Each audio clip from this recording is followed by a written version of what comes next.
Hola a todos, muy buenos días, bienvenidos a serenitymarkets.com. Les habla José Luis Cárpatos y esta es nuestra tradicional cita de todos los sábados con el vídeo de las 4 claves de la semana que ahora termina.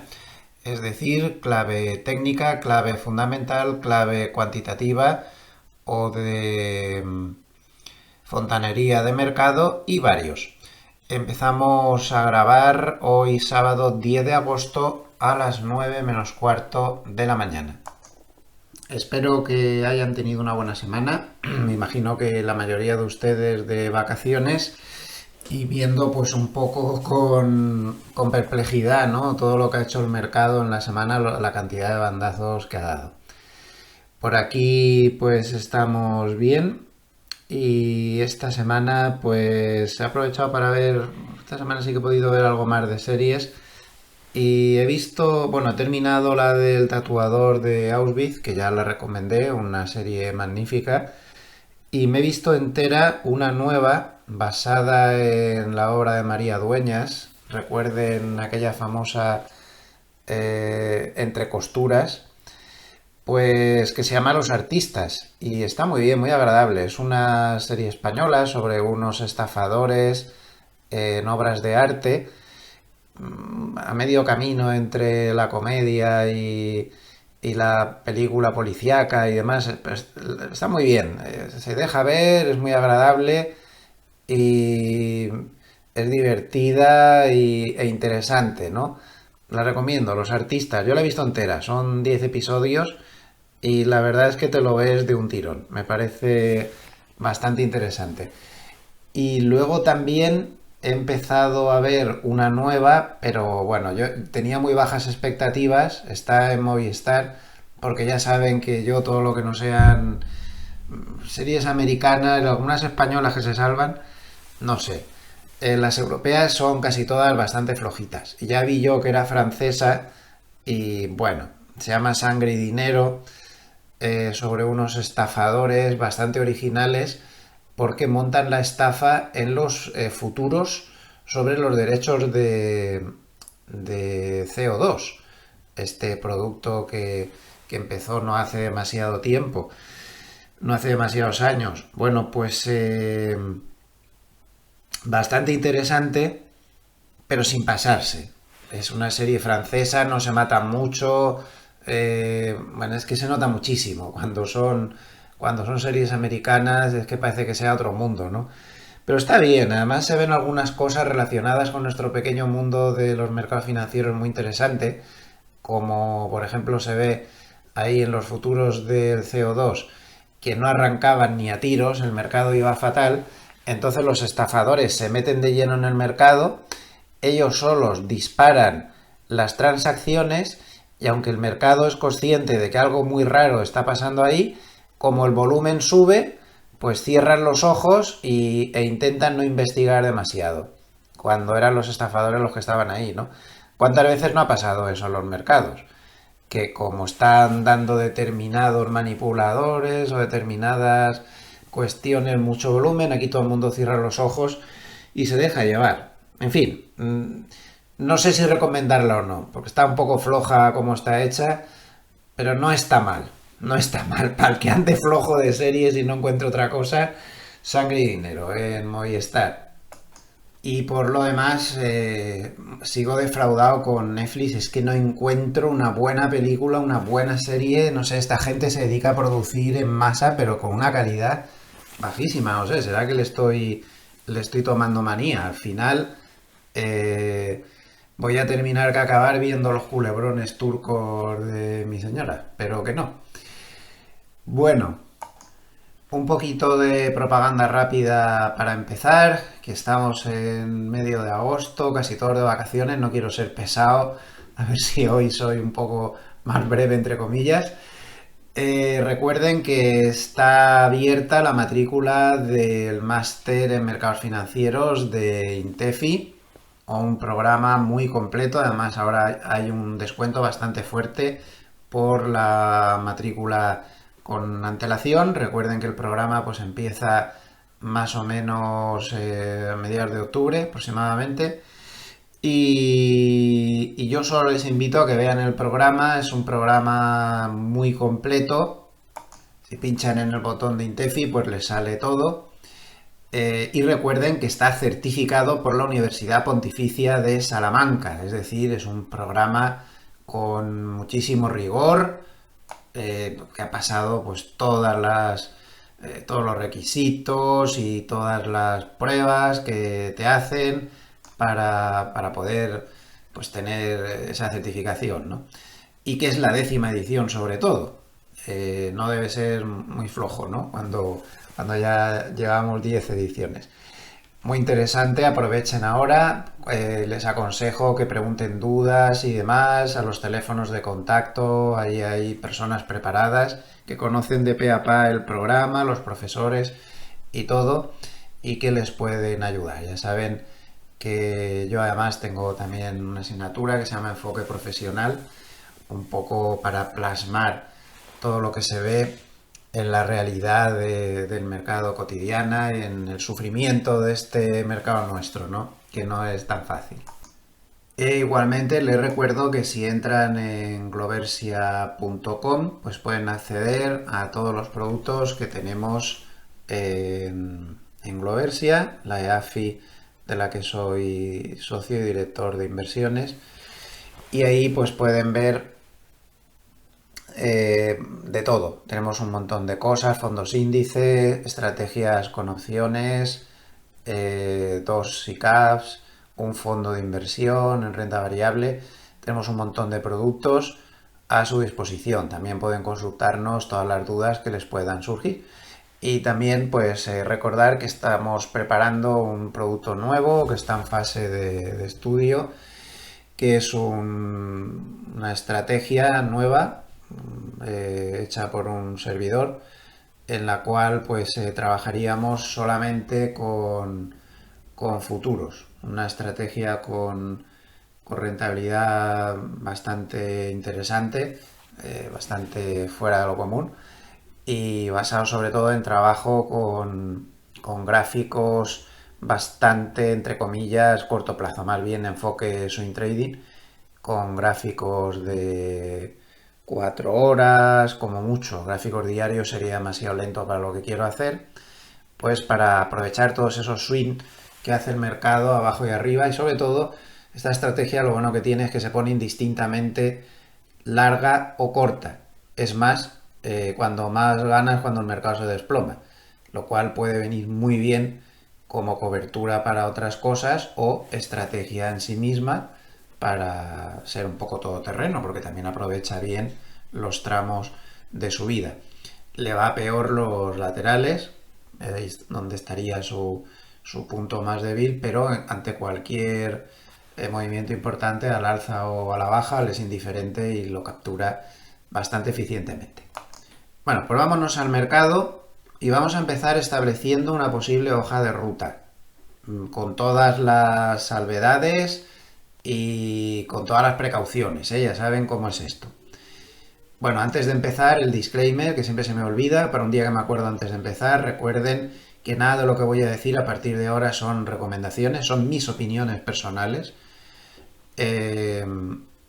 Mis opiniones personales que pueden estar equivocadas y de hecho lo están muchísimas veces, así que tómenselo con tranquilidad el tema. En segundo lugar, que dado que soy director de inversiones de una EAF regulada y además analista económico, pues podría tener conflictos de intereses. Intento no tenerlos, pero la ley me obliga a decir que podría tenerlos. Y en tercer lugar, pues confirmar que nada de lo que se va a decir en este vídeo responde a intereses, ninguna opinión de si esto va a subir, bajar, quedarse en medio, e intereses de ningún patrocinador ni nada de todo eso. Bien, pues empezamos. Como decía, vamos a establecer una hoja de ruta con todas las precauciones. Da la sensación de que ahora desarrollaremos por qué podríamos estar ante simplemente todo esto que ha pasado recientemente, ante una corrección intermedia, y que lo que podría pasar más adelante podría ser algo como esto, con todas las precauciones, pero es por tener algo con lo que trabajar, que igual la semana que viene o a la otra lo rectifico todo, pero por tener una idea de trabajo, ¿no? Podría ser algo así como: este episodio de volatilidad aún tiene que durar algo más, posiblemente hasta septiembre. Posteriormente, lo más probable para mí sería que se produjera una subida hasta finales de año, no sé hasta dónde, y posteriormente, al principio del 2025, posiblemente, que es muy impreciso saber esto cuándo pasaría, en algún momento podría pasar algo como esto. Más bien como esto. Es decir, que con el escenario en el que estoy trabajando ahora, que insisto, puede estar equivocadísimo, es muy arriesgado, pero bueno, yo les digo lo que tengo en mis mapas y que puede estar en constante evolución, evidentemente. Este episodio de volatilidad podría no haber terminado, le podría costar más de lo que aparenta en un principio. Muchos expertos hablan de que a partir del vencimiento de opciones de septiembre posiblemente ya el mercado estaría más tranquilo. Puede que esto vaya más arriba, más abajo, no sé, es un poco la idea. Luego, subida. O sea, podría llegar hasta aquí perfectamente o subir un poco más. O sea, no quiero decir que se quede ahí circunscrito, no lo tomen así esto. Simplemente la idea, que sigue un poco la volatilidad, que podría ser más, pero difícilmente perdiendo la zona de máximos, pero sí se puede subir más. Luego subida hasta finales de año con las elecciones por en medio y otra serie de cosas. Y sigo pensando, esto ya saben que no he variado en las últimas semanas, que el mercado está acumulando papeletas para tener un batacazo de envergadura. No una corrección intermedia como lo que acabamos de ver, sino un batacazo de envergadura. Perdón, que le he dado con la mano al micrófono. Y para esto yo creo que nos tenemos que preparar. He puesto un 20, pero podría ser mucho peor. ¿De qué va a depender? Lo hemos dicho todas las semanas. De que haya recesión o no. Si no hay recesión, podría ser una caída dura, pero no trágica. Pero si hay recesión, podríamos estar hablando de caídas muy graves. Se lo digo como lo veo. Me gustaría ser más optimista, pero es lo que veo. Pero puede que no haya recesión. Si no hay recesión, podríamos quedarnos en una corrección fuerte y ya está. Que tampoco es tan tremendo, porque si miramos lo que ha hecho el mercado últimamente, pues una corrección hasta aquí o incluso hasta aquí tampoco es una tragedia, con todo lo que lleva subido desde después del COVID, ¿no? Podríamos estar hablando de un retroceso del 50% de todos los subidos del COVID, o es una cosa tremenda, incluso de menos, incluso de una corrección del 38.2% de Fibonacci. Incluso en la subida de finales de año podría llegar más arriba y ser menos en proporción a lo que lleva subido. Pero esta podría ser la hoja de ruta. En cuanto al episodio actual, podría ser que estuviéramos ante un episodio parecido al que pasó en febrero del 2018. En febrero del 2018 se venía de una subida muy fuerte, algo parecido ahora, más fuerte incluso, una subida, pues como hace todas las subidas, con pocos picos de corrección, pero el mercado ya saben que es totalmente asimétrico. Entonces dio una bajada muy dura en apenas 3 días. Llegó a llevarse por delante las ganancias que se habían acumulado desde septiembre, es decir, estamos hablando de 5 meses. Las ganancias de 5 meses se volatilizaron en apenas 2 días. No se llegó a perder, vamos a centrarnos en el futuro, no en el spot. No se llegó a perder la media de 200 y tuvo una subida muy fuerte con un retroceso muy importante de toda la caída, pero el episodio de volatilidad ya le había marcado y entonces, aunque recuperó muy fuertemente, estuvo dando bandazos, incluso llegó a aproximarse otra vez a los mínimos anteriores y ya le costó pues casi 2 o 3 meses el volver a la normalidad, ¿no? Y siguió subiendo. Este tipo de episodios se suelen comportar así. Por eso he hecho la hoja de ruta que he hecho. Pero claro, el rebote posterior a todo el episodio de volatilidad podría ser mucho más fuerte aún, pero con recaídas. Eso es lo que he pretendido expresar, matizando un poco. O sea, no se fíen exactamente hasta dónde he puesto la raya, no tengo ni idea de niveles. Podría haber un tramo de subida muy importante y luego pues para abajo. Ahora, ¿cómo estamos? Pues no es exactamente igual, pero muy parecido. Caída muy potente, 3 días bastante duros, se llega a la media de 200, subo, bajo, vuelvo otra vez a la media de 200, muy parecido a lo que hizo febrero, y ahora estamos rebotando. Entonces, claro, nunca se sabe, ¿no?, lo que puede pasar, pero seguramente tenemos episodio de volatilidad. ¿Podría hacer como febrero retroceder casi hasta aquí? Sí, perfectamente, pero no te puedes fiar. Seguramente aún veremos nuevas bajadas. Estas cosas dejan su huella y dejan su impronta. Así que podríamos estar ante un episodio parecido. Creo que el símil pues le puede servir un poco para expresar la idea que tengo en la cabeza. Era un poco demasiado pronto para tener ya una gran caída como estaba previsto, porque es que mientras el mercado no pueda discernir o estar casi seguro de si viene la recesión o no, difícilmente tomará este tipo de medidas. Aquí tengo un gráfico que puede resultar bastante útil, en el cual se ve que cuando se dan los grandes peaks, o sea, las grandes subidas del VIX, como ha pasado esta semana, llegó a 65,5, ahora hablaremos de ese tema, pues al mercado, esto está en semanas, esta abscisa aquí, que está, este eje de aquí, mejor dicho, que está hacia la derecha, nos está marcando semanas en progreso y semanas anteriores hacia la izquierda.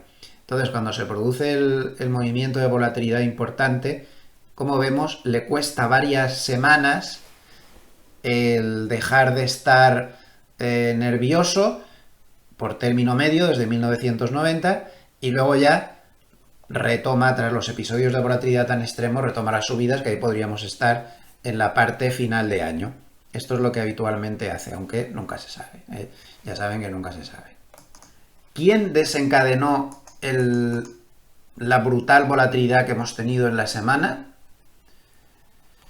Varios factores. En primer lugar, había miedo a la recesión tras los malos datos del ISM de manufacturas y de empleo. Pero no era para tanto la cosa, como se lo estaba tomando el mercado.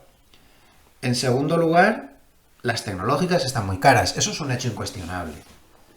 Y los resultados que hemos tenido durante una semana que parecía decisiva en cuanto a resultados, o unos últimos días, ¿no?, donde han publicado todos los 7 magníficos que faltaban, menos Nvidia, que publicará el día 28, pues no han sido tampoco tan, en fin, para justificar los precios tan caros.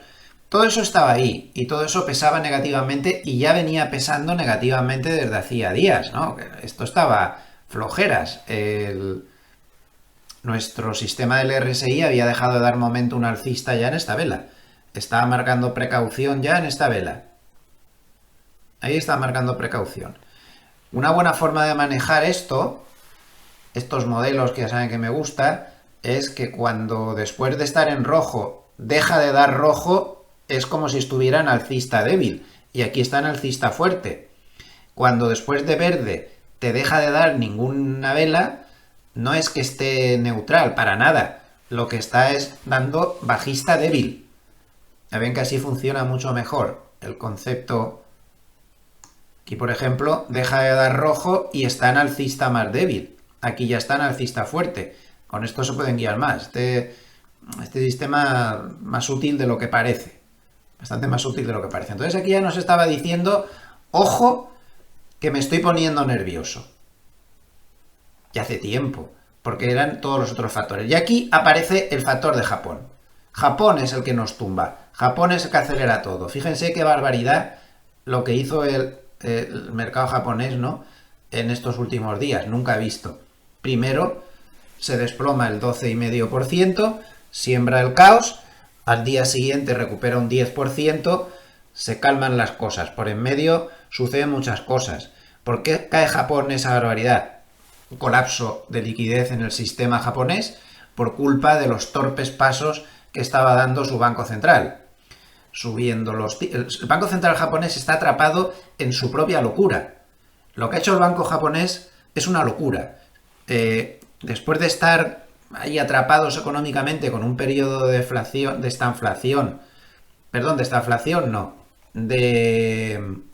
deflación combinado con muy bajo crecimiento.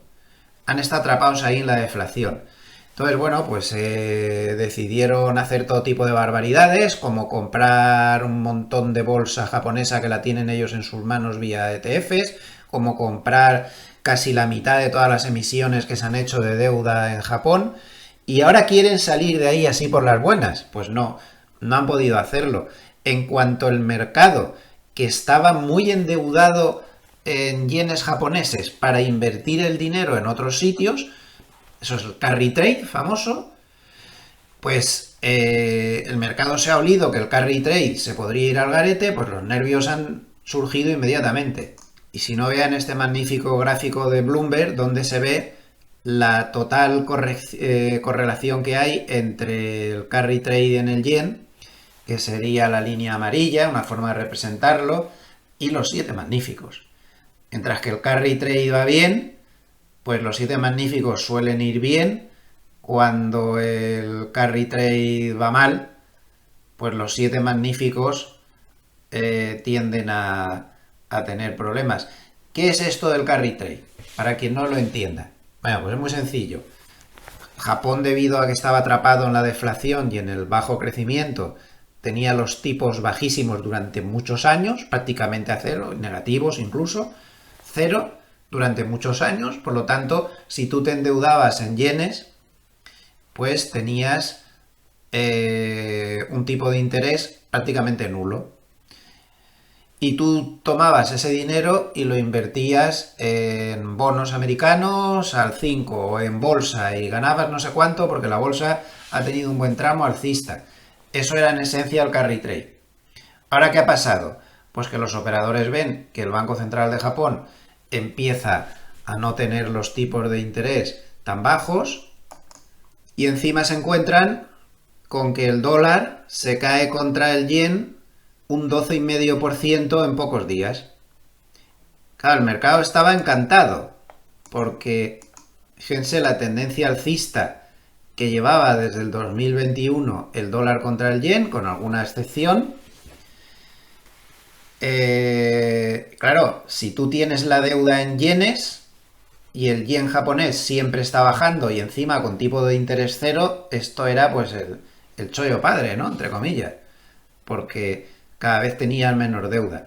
Pero ahora de repente pasa lo contrario. Tu moneda base es el dólar, pero tu deuda está en yenes. Entonces el yen sube, tú cada vez tienes más deuda y encima los tipos de interés en Japón parece que van a subir. Total, que se te monta una situación en la cual todo el mundo empieza a deshacer las posiciones de carry trade. Y además a la vez empiezan a cancelar esas deudas en yenes y evidentemente a deshacer los activos que han comprado con esa deuda en yenes. Colapso en Japón y que se extiende al resto de activos del mundo. Todo eso es lo que pasó. Y claro, evidentemente la principal afectada, pues la bolsa japonesa. ¿Y cuánto se habrá deshecho del carry trade? Pues según JP Morgan, que ha estudiado en varios papers que ha publicado durante la semana, da la sensación de que el 65 a 70% de todas las posiciones que eran factibles de deshacerse ya se han deshecho. Entonces, según JP Morgan, el daño que puede hacer al mercado este factor aún permanece ahí, pero estaría bastante más reducido. Bueno, en medio de todo este colapso de liquidez se produce una subida del VIX durante la semana que llega a tocar el 65,5. Bien, pues aquí tenemos el gráfico del VIX. A mí me marca casi 72, no sé muy bien.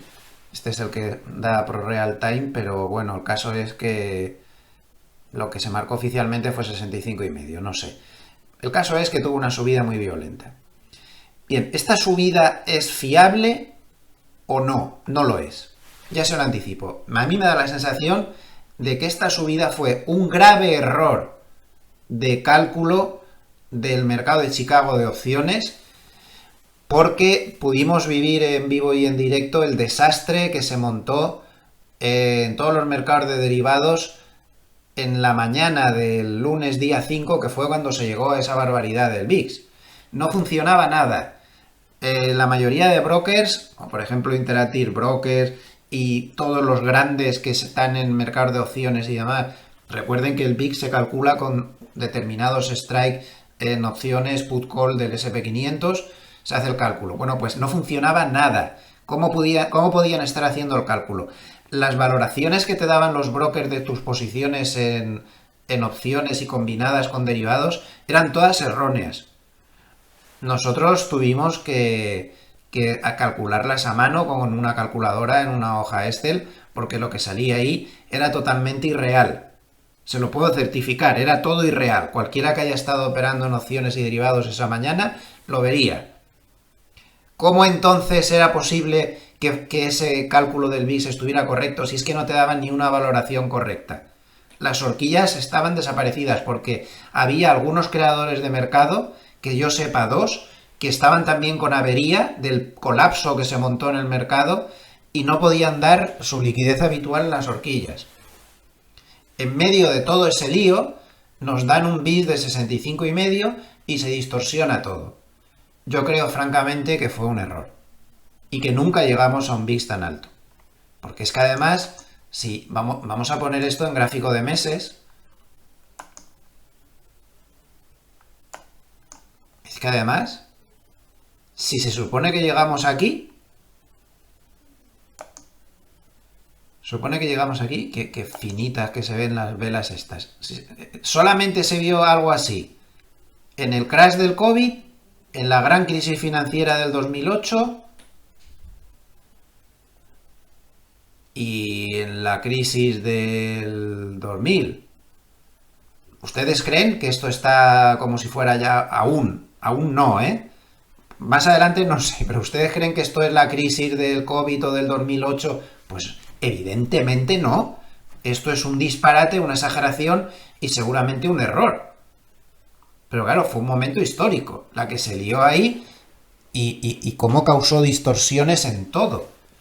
Y aún hay mercados que no han vuelto a la normalidad aún, no se crean. De la que se lió ahí.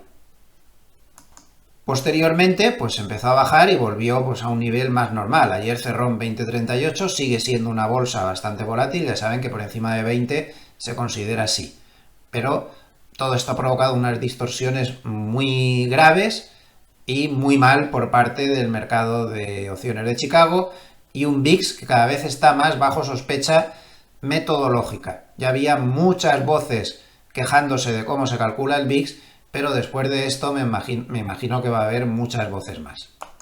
En cualquier caso, al margen de que yo creo firmemente que lo que vimos el otro día fue un error, esto de aquí, me parece interesante este gráfico que les he traído, en el cual se ve el VIX. Bueno, el VIX no existía tan atrás, pero lo que han hecho es usar modelos para replicar lo que hubiera dado el VIX en su momento.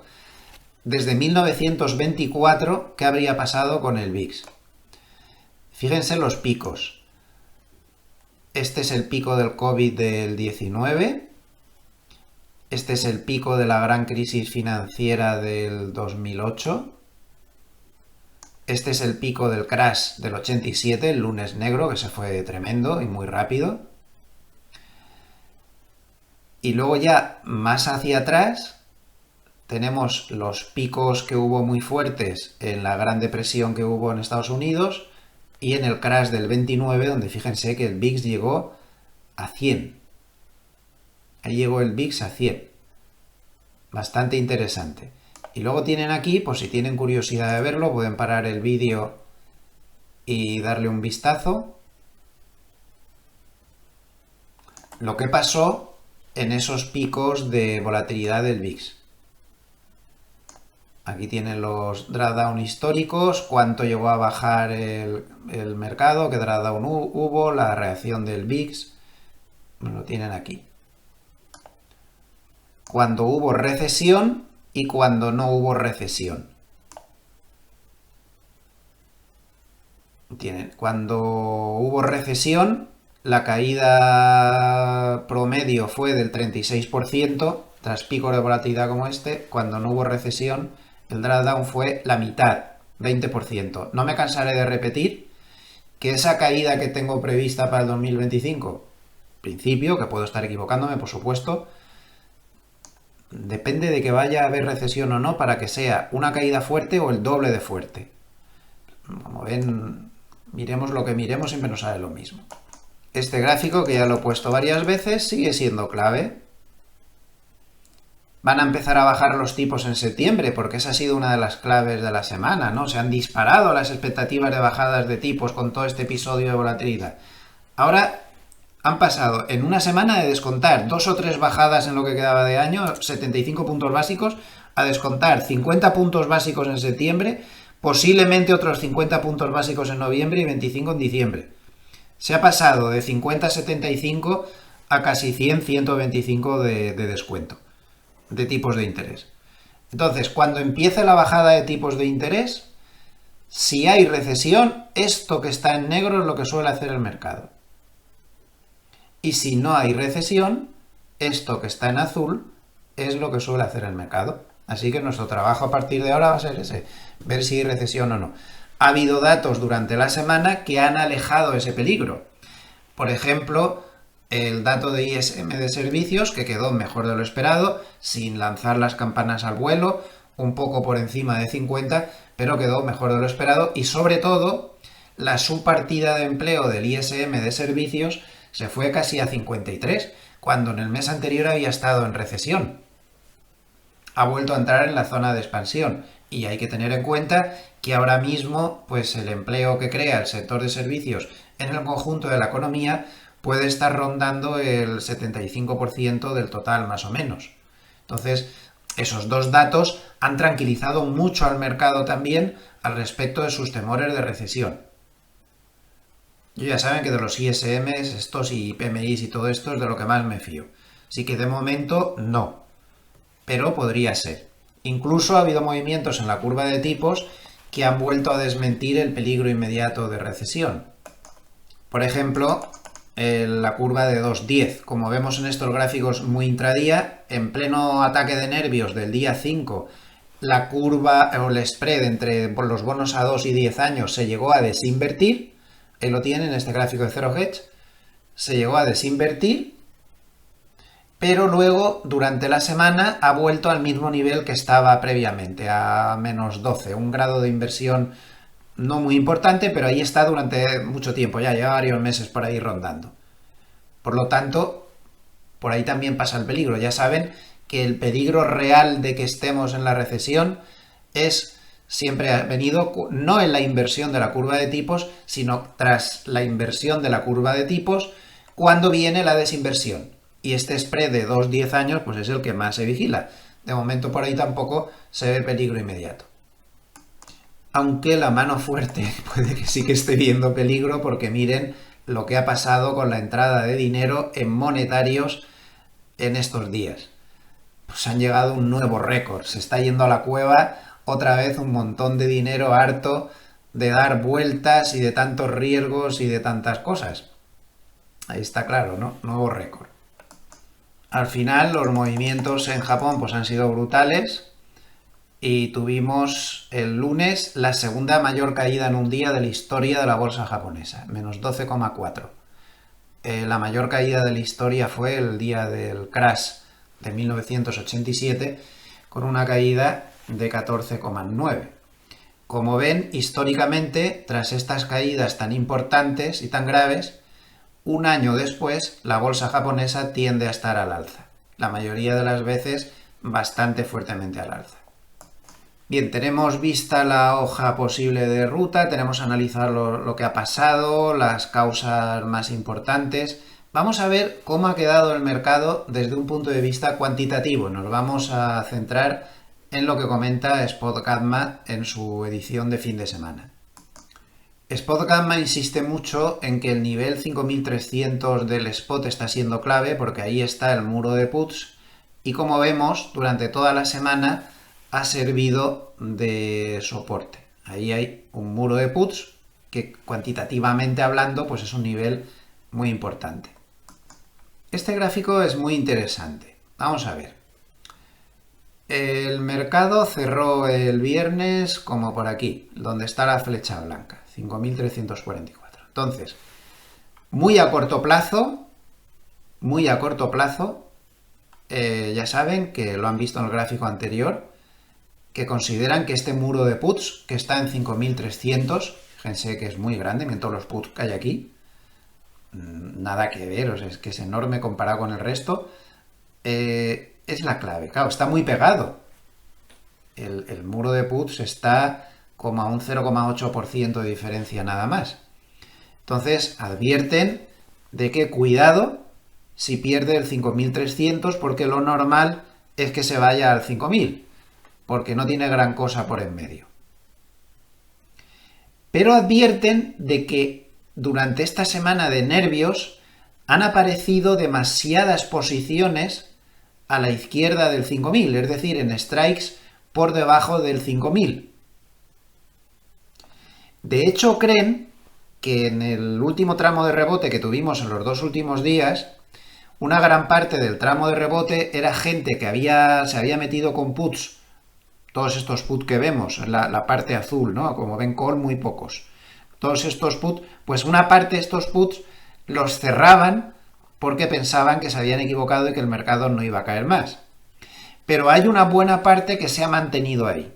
Entonces, SpotGamma advierte que con una construcción como esta, si el mercado, por la razón que fuera, ahora mismo está muy lejos de eso, está casi a un 6% de ese nivel, pero si por alguna razón llegara a perder en el futuro este nivel del 5.000, esta estructura de la izquierda podría acelerar gravemente las pérdidas. Eso de momento está lejos. Por arriba, pues ven la clave en 5.400. Ahí tienen su nivel de activación de volatilidad. Creen que si consigue aguantar y pasa el 5.400, podría estar en una zona ya de mucha mayor tranquilidad, y creen que como máximo, en un caso de que siguieran las subidas fuertes, no pasaría del 6.000. Creen que este nivel es inexpugnable en este momento. Yo también lo creo. En este otro gráfico siguen insistiendo en algo que parece bastante preocupante, que por debajo de 5.330 las condiciones pueden empeorar mucho. Entonces, claro, su teoría es la siguiente. Nos vamos al gráfico del spot. Fíjense que dicen que la tranquilidad volvería por encima del 5.400. Técnicamente hablando, sería muy buena cosa que el spot consiguiera vencer la media de 100. La media de 100 ha sido importante, ha sido relevante en el último tramo de subida. Ahí se llegó a apoyar un par de veces. Es un nivel destacable. Esto no significa romper la media de 100. Necesitamos confirmación. De momento solo una vela, que no llega a estar totalmente la vela por encima, pero solamente es una. Vamos a esperar confirmación, esto sería importante. Por encima de 5.400 ellos hablan de tranquilidad y efectivamente se colocaría por encima del Kijun. No menospreciemos la importancia que tiene el Kijun. Miren aquí cómo se mete por debajo del Kijun, tiene un tramo a la baja. Aquí se mete por encima del Kijun y tiene un fuerte tramo al alza. Se mete por debajo del Kijun y tiene un fuerte tramo a la baja.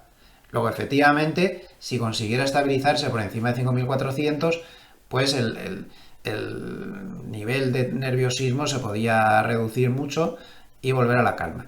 El problema está en que ellos hablan que el mercado se va a volver a inestabilizar tan solo por debajo de este nivel, que está muy cerca. Es decir, si no confirma la ruptura de la media de 100 y vuelve a hacer el amago de caer, ya han visto que la estructura cuantitativa se deteriora muy deprisa.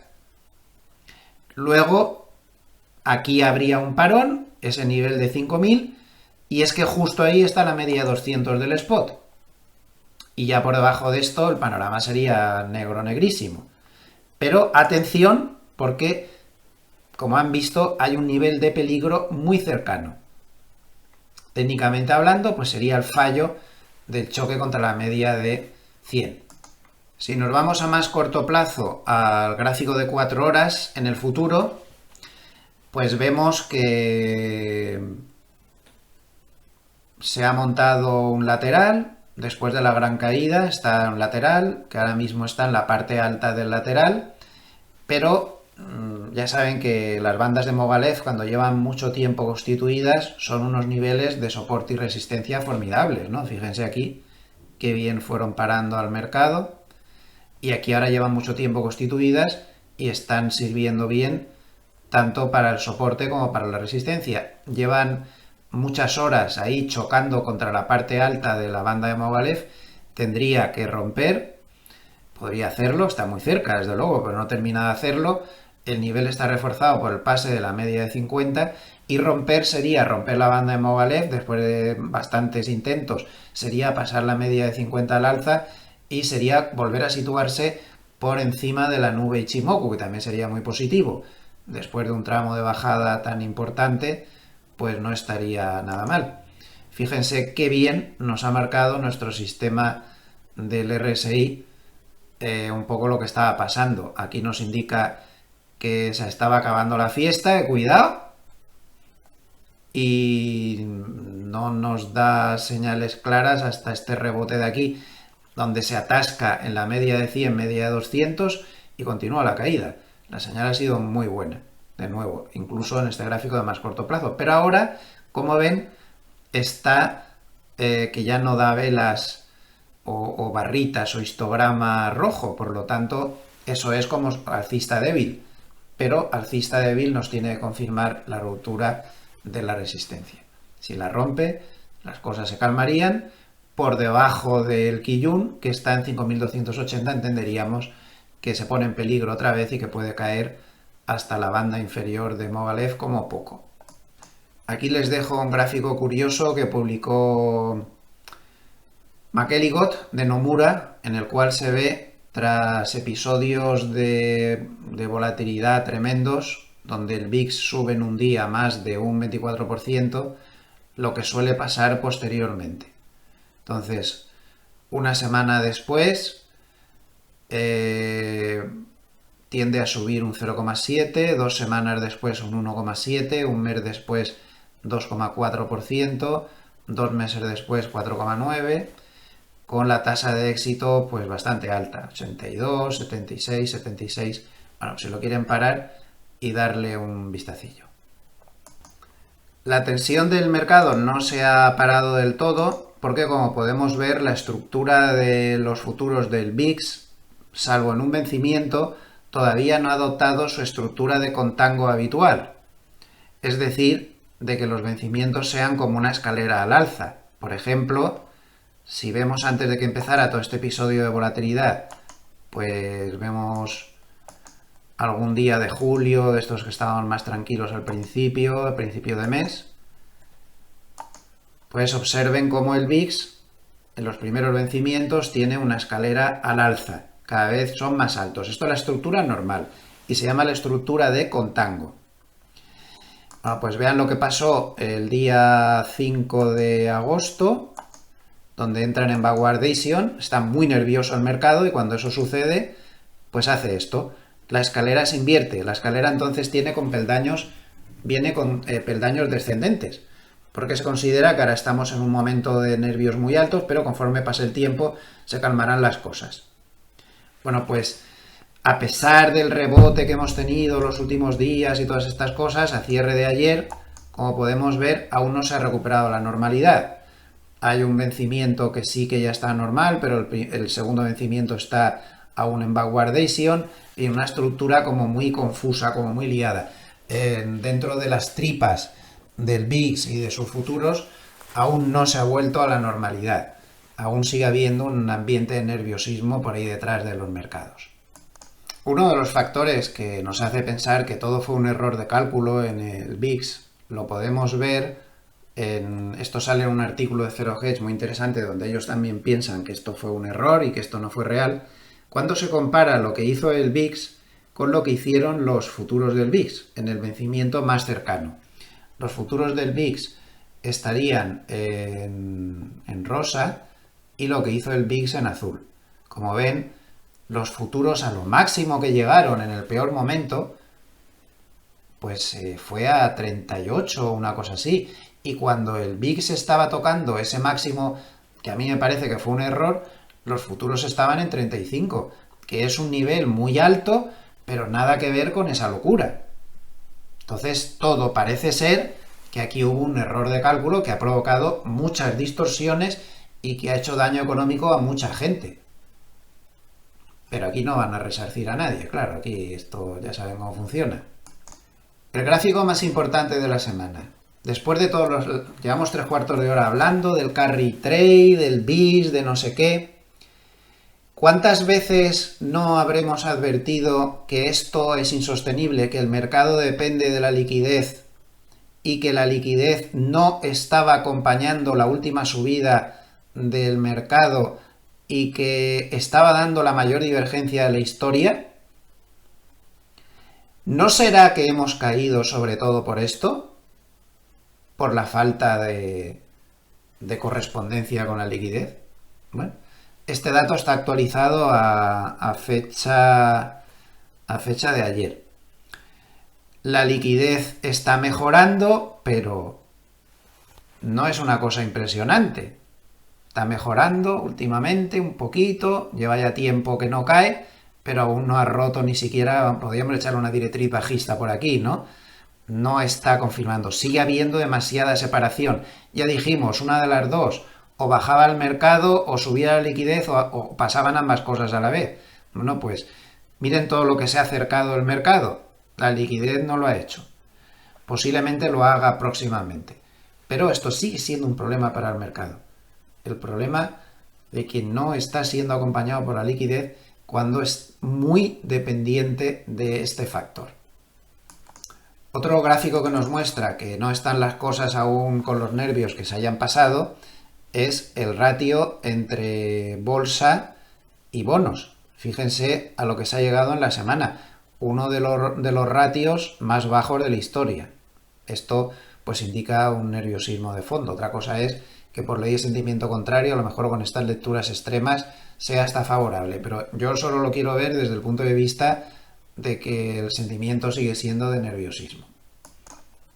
Vamos a dar ahora un vistazo al paper de cierre de ayer de Goldman porque hay muchas cosas interesantes. Antes de entrar en disquisiciones sobre el mercado, por favor, fíjense en esta tabla de eventos a controlar.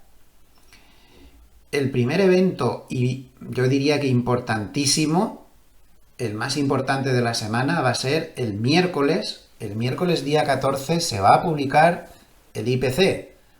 Con el estado de nervios en el que está el mercado, pues este dato es importantísimo. Así que márquelo en rojo en su calendario, 14 de agosto, el IPC. Tampoco va a ser moco de pavo, no es lo mismo que el IPC, pero el 15 de agosto se darán las ventas al por menor, que también con esa preocupación que hay sobre si el crecimiento se está frenando, sobre si se va a una recesión o no, pues va a ser importante. A fin de cuentas, el 70% del Producto Interior Bruto de Estados Unidos pues es consumo, y el dato de ventas al por menor es una pista muy buena. Ya para la semana que viene, no, la siguiente cita importantísima y también para marcar en rojo en el calendario, Jackson Hole, 22 de agosto al 24 de agosto. En esta reunión que hacen cada año, la Reserva Federal suele aprovechar para ser muy claro respecto a las políticas monetarias que va a seguir en el futuro y para lanzar mensajes importantes.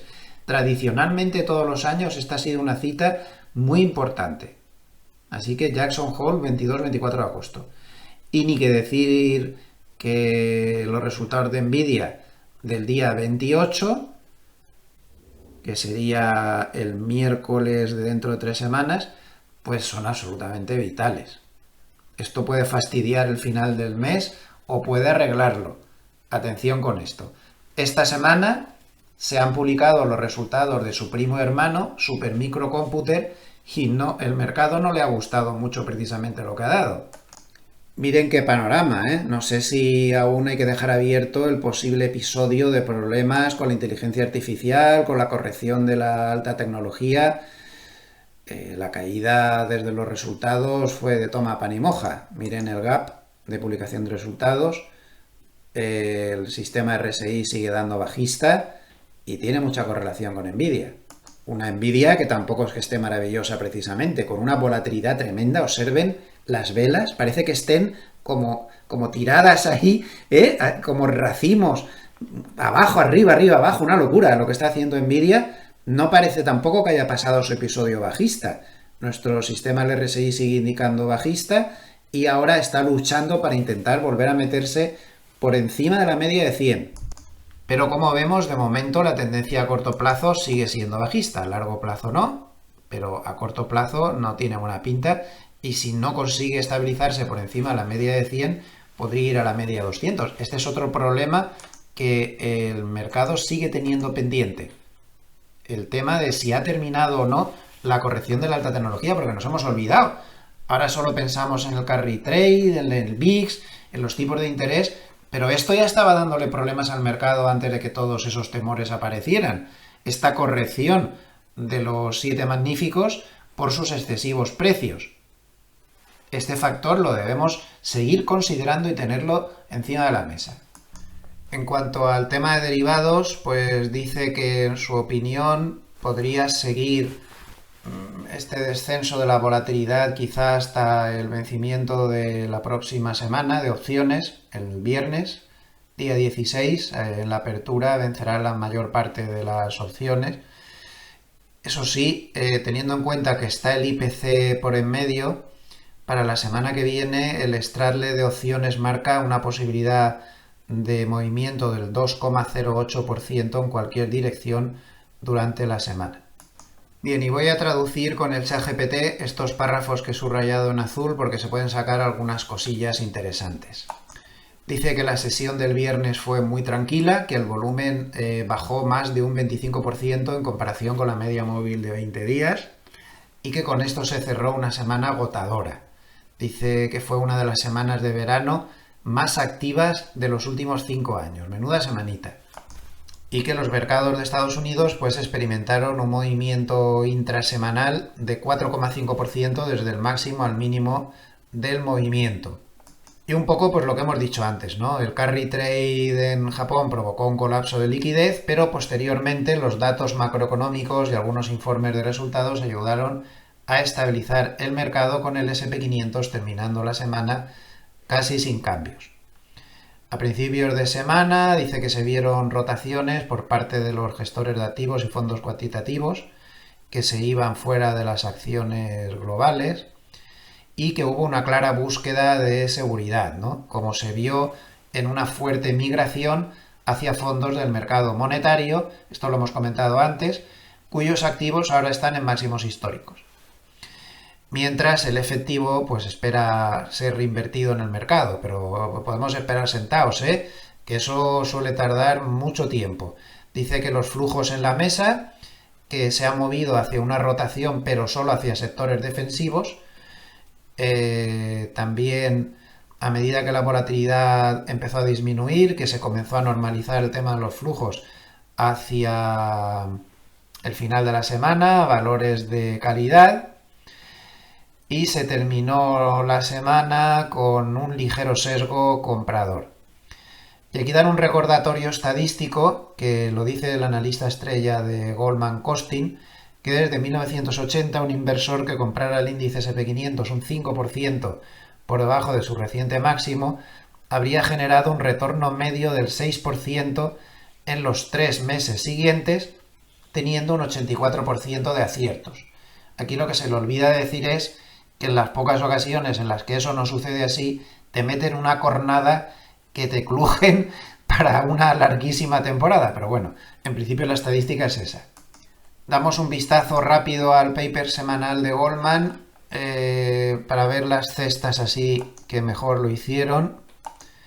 Bueno, pues en la semana al final el SP500 no se mueve, el Nasdaq sube 0,4, el Russell baja 1,3, el Stoxx 600 sube 0,3, el Nikkei después de la locura de semana termina bajando el 2,5, el VIX baja el 12,9, el dólar baja el 0,1, petróleo sube 4,7. El petróleo se ha aprovechado, esto es importante que lo digamos, otra de las claves de la semana que nos faltaba por decir. El petróleo se ha aprovechado claramente de la subida de la prima de riesgo en Oriente Medio. Ese es un factor pendiente que está ahí y que podría dar muchos problemas en bolsa si se activara. La cuestión está en que Irán amenaza con un ataque directo a Israel y esto podría crear un conflicto mayor. De momento no ha pasado nada, pero si pasara podría provocar de nuevo episodios de volatilidad. Todo esto es lo que está incorporando el petróleo como prima de riesgo con una subida al 4,7. Al final, ¿quién lo ha hecho mejor en la semana? Pues la cesta de software caro, 5,23, la cesta de nueva tecnología de Goldman, 4,45. En cuanto a pares, la cesta que mejor lo hizo es nueva tecnología contra defensivas caras, 6,23% de subida. Esta fue la cesta que mejor lo hizo. Por temáticas macro, los valores sensibles al Bitcoin tuvieron una caída del 5,58. El Bitcoin tuvo mucha volatilidad también durante la semana. Esa fue la peor cesta con mucha diferencia. Y en cestas combinadas, Value contra crecimiento perdió un 4,52%. Una curiosidad, hay mucha gente que dice, bueno, el propio Powell lo repite sin parar. La Reserva Federal tiene como objetivo llegar al 2%. Pues no es así. Ayer corría esto por el mercado, este comentario, donde se ve como por ley el mandato que tienen es de 0. O sea, es curioso, pero sí, la ley no la han cambiado. El mandato sigue siendo de 0, no del 2% como dicen ellos. Realmente ahí en esa imagen que han visto pues se dejaba claro que el objetivo que tenían en ese momento era de la inflación 0, pero lo curioso es que ya nunca más se volvió a decir nada del tema a nivel legislativo y se quedó ahí, en eso que tienen de hace ya bastantes años. De momento sigue ahí. Tendrían que decir algo, ¿no? Legislativamente hablando. Bueno, es una curiosidad, es una tontería, una anécdota. En la encuesta de Investor Intelligence entre gestores medianos de cartera, como podemos ver, el número de alcistas ha bajado a uno de los niveles menores desde pues el año, desde finales del 2023. ¿Ven ahí? Y esto pues es una muestra más de que a mucha gente sí que le ha puesto bastante nerviosa todo lo que ha pasado en estos días. Por ley de sentimiento contrario, pues es favorable. Hemos hablado mucho de posibles recesiones, de que la bolsa puede caer y demás, pero Goldman esta semana ha publicado un paper del cual les pongo ahí un extracto que me parece muy importante. Hay veces que uno se pregunta, ¿la bolsa está descontando una recesión? ¿O es la caída de la bolsa la que provoca la recesión? Greenspan, hace ya muchos años, dijo que había que olvidarse del paradigma de que era la recesión que descontaba la bolsa el motivo de la caída y que la propia bolsa podía promover recesiones, y desde entonces se han respetado mucho esas palabras. Observen los cálculos de Goldman. Dice que un 5% de caída, con las correspondientes repercusiones en los bonos y demás, puede reducir el Producto Interior Bruto en 12 puntos básicos en el año siguiente. Un 10%, que está más cercano de lo que acabamos de ver ahora, un 10% podría rebajar en 45 puntos básicos el Producto Interior Bruto del año siguiente, pero si tenemos en cuenta que una caída tan importante de la bolsa provoca movimientos en otros mercados, el impacto total de una caída del 10% de la bolsa puede suponer 85 puntos básicos menos de crecimiento el año siguiente. En suma, que un 20% de caída de la bolsa sería lo necesario para empujar a la economía en recesión. O sea, la bolsa no tiene por qué descontar la recesión. Si la bolsa se cae por sí sola, por lo que sea, un 20%, según los cálculos de Goldman, arrastraría la economía a la recesión. La propia bolsa en su propia caída. Esto hay que tenerlo muy en cuenta también. Y Goldman también reflexiona que una fuerte caída del mercado puede influenciar a la Reserva Federal en sus decisiones. Mire, yo esto lo tengo clarísimo. Como el mercado se ha tranquilizado, la Reserva Federal no va a hacer nada especial. Va a seguir esperando a septiembre. Pero les puedo asegurar que ahora mismo, por lo que sea, se cae el SP500 un 20% una semana, un 15 días o en un mes, y la Reserva Federal empieza a meter bajadas de tipos incluso antes de las reuniones. Garantizado. Todo eso de que la Reserva Federal, eso lo dicen ellos en sus intervenciones, no reaccionan a lo que hace el mercado es absolutamente falso. Vaya que sí reaccionan. Entonces, yo ya no sé si fue antes el huevo o la gallina. Si la bolsa se cae, verán a qué velocidad bajan tipos de interés. Por mucha ortodoxia que digan que tienen y no sé qué, aunque se caiga por motivos espurios, porque la bolsa a veces hace cosas muy imprevisibles. Yo lo dejo ahí. Me parece que todas estas reflexiones de Goldman son muy válidas ahora mismo. Y creo que las tenían que saber ustedes. Sobre todo ese cálculo tan preciso que ha hecho de cada X% de caída de bolsa, lo que suele repercutir en el Producto Interior Bruto, con razón o sin ella. Ojo a los hedge funds, porque con todos los nervios que ha habido, como pueden ver, se han ido al nivel de largos más alto desde hace 14 semanas, al cierre de esta semana. No es un nivel de largos muy importante, pero están largos. Últimamente no han tenido mucho éxito con sus decisiones. Más bien están actuando como indicador contrario a otra cosa. Bien, nos vamos a dar un repasito, como siempre, en la parte final al paper de Hartnett de esta semana.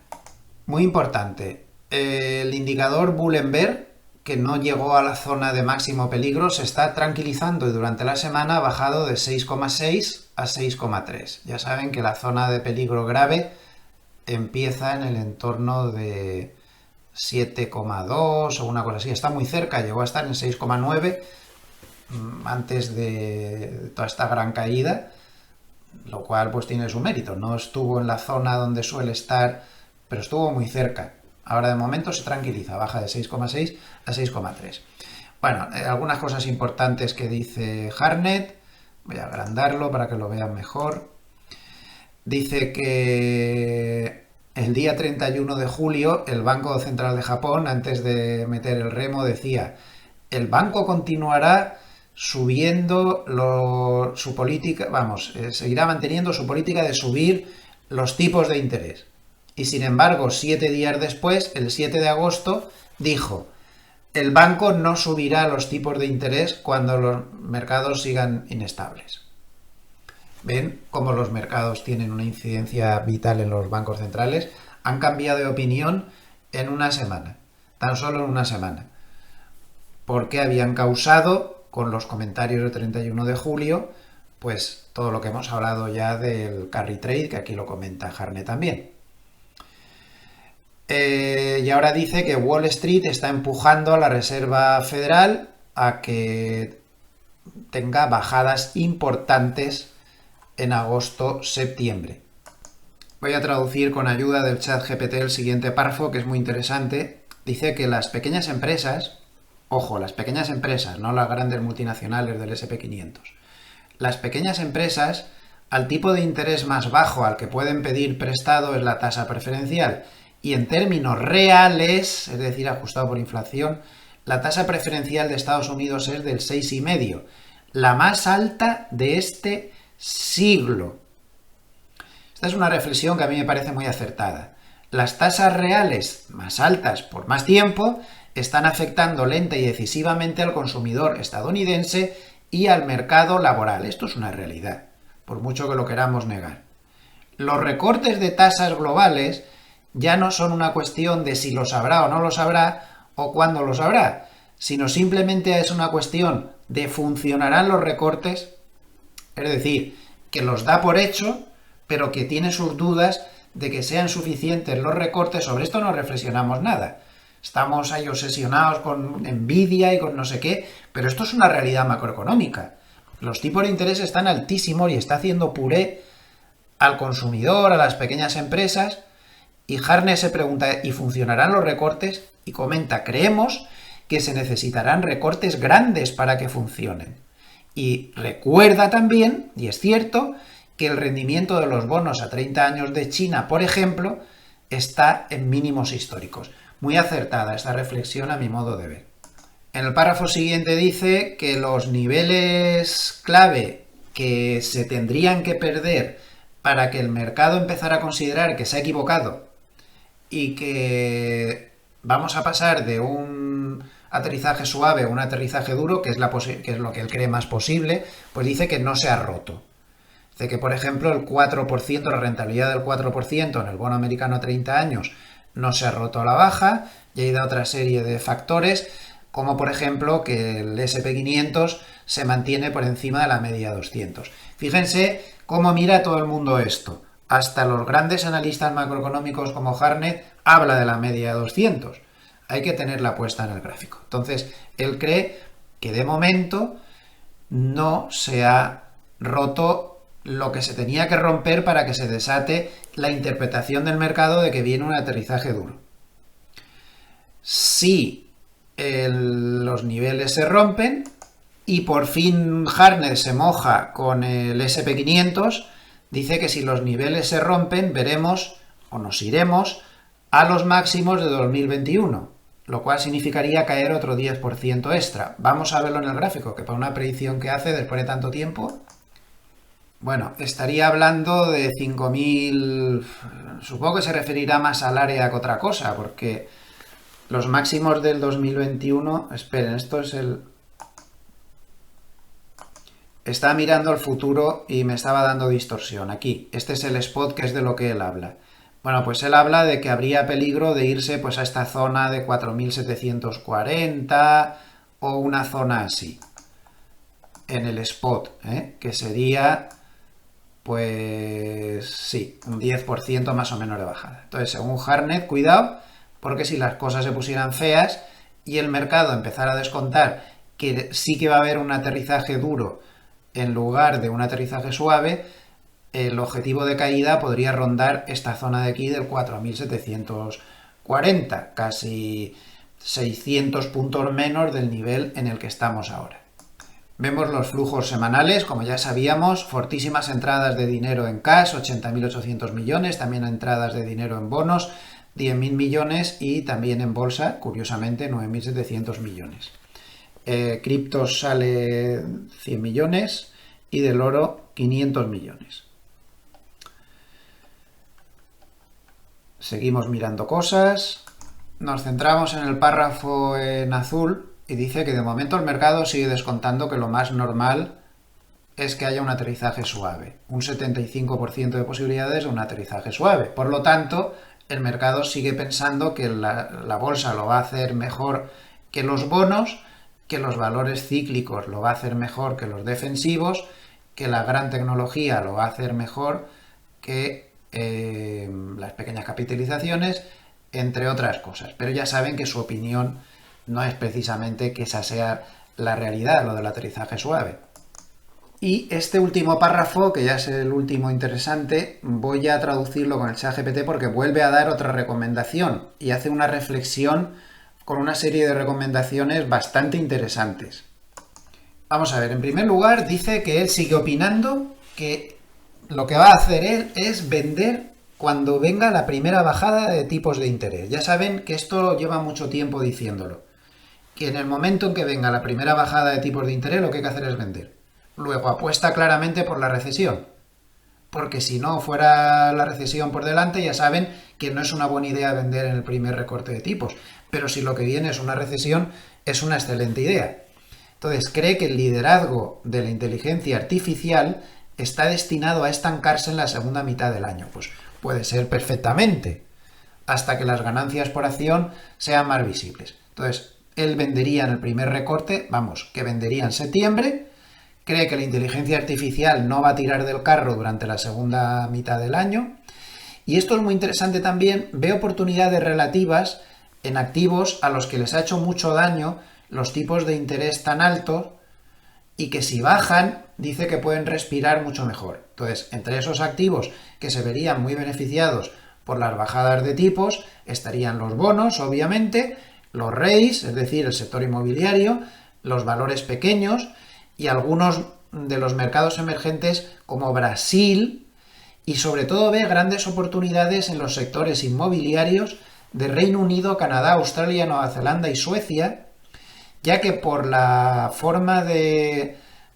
dar las hipotecas en ese país, cuando los tipos bajan, se transmite mucho más rápido al mercado hipotecario que en Estados Unidos, mercado inmobiliario. Y dice que no tiene ninguna duda de que la mejor oportunidad de compra, en caso de que haya un aterrizaje duro y no un aterrizaje suave como está descontando el mercado, y que se confirmaría con un dato de empleo, de creación de empleo no agrícola en negativo en los próximos meses, tiene toda la razón. Cuidado si algún mes apareciera este dato en negativo. Ya vieron qué reacción más brutal tuvo el mercado simplemente con un dato peor de lo esperado recientemente, la semana anterior. Pues imaginen cómo salga en negativo algún mes.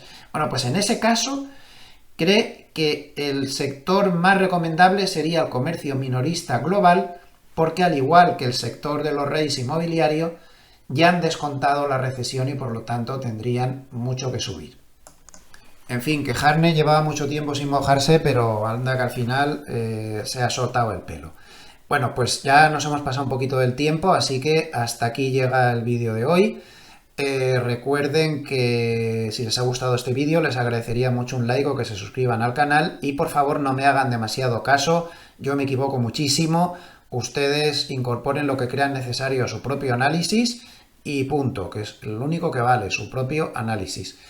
Muchísimas gracias a todos los amables escuchantes por estar ahí una semana más. Les invito a ver mañana el pequeño vídeo de reflexión de todos los domingos y la semana que viene pues seguiremos con los vídeos de diario. Que pasen un muy buen fin de semana, que creo que ya es el último fin de semana sin fútbol. Creo que al que viene, no sé si es al que viene, yo creo que sí, ya vuelve el fútbol, por fin. Ya volvemos a tener los fines de semana con fútbol. Qué ganas tenía, madre mía, qué pedazo de mono. Menos mal que nos hemos consolado, que si los Juegos Olímpicos, por cierto, grandísima medalla de oro la de ayer para España, en los Juegos Olímpicos en fútbol, y con la Eurocopa y todas estas cosas. Pero nos hace falta liga y todas estas cosas. Buen fin de semana, hasta pronto.